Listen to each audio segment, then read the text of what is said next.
Women in Government, a national nonprofit organization of women state legislators, educates policymakers about organ donation and transplantation issues through our Kidney Health Policy Resource Center.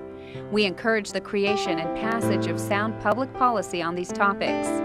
A matching organ donation is the only chance left for more than 97,000 people in the United States who battle chronic illness and are currently on the organ waiting list.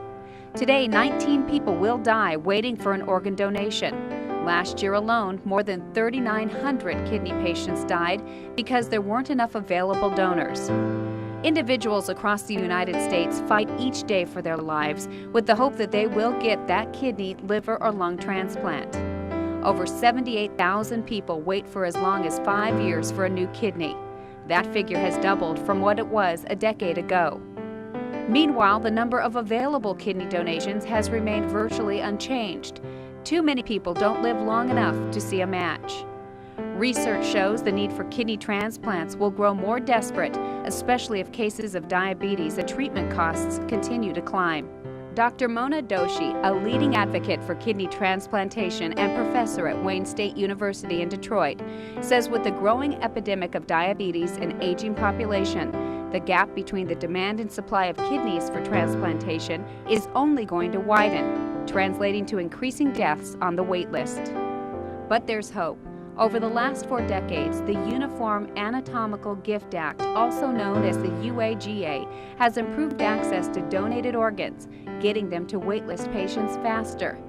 The Act's 2006 revision is designed to further streamline that process. What's more, it already has received overwhelming support from state and policy leaders. So far, 20 states and counting have enacted the revised UAGA this year. A number of state legislators have introduced the revised UAGA elsewhere. If lawmakers vote to approve the revised UAGA, they will help implement the clearest explanation to date of what a donor's rights are and where their gift of life goes. The revised act expands the circle of people who can donate organs on behalf of someone else while that person is alive, to take effect once that person dies. Also, if someone wants to be an organ donor, they just say so on their driver's license. Should they wish to donate their body to science, it is the individual's responsibility to make that wish clear.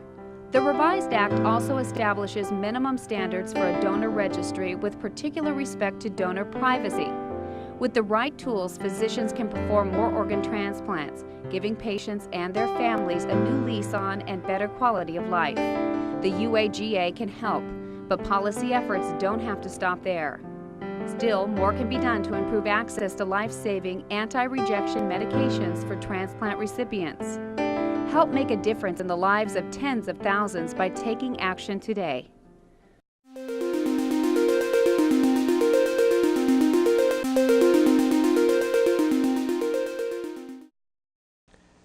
The information in this multimedia clip is from the Scientific Registry of Transplant Recipients, United Network for Organ Sharing, the National Conference of Commissioners on Uniform State Laws, and Dr. Mona Doshi of Wayne State University in Detroit.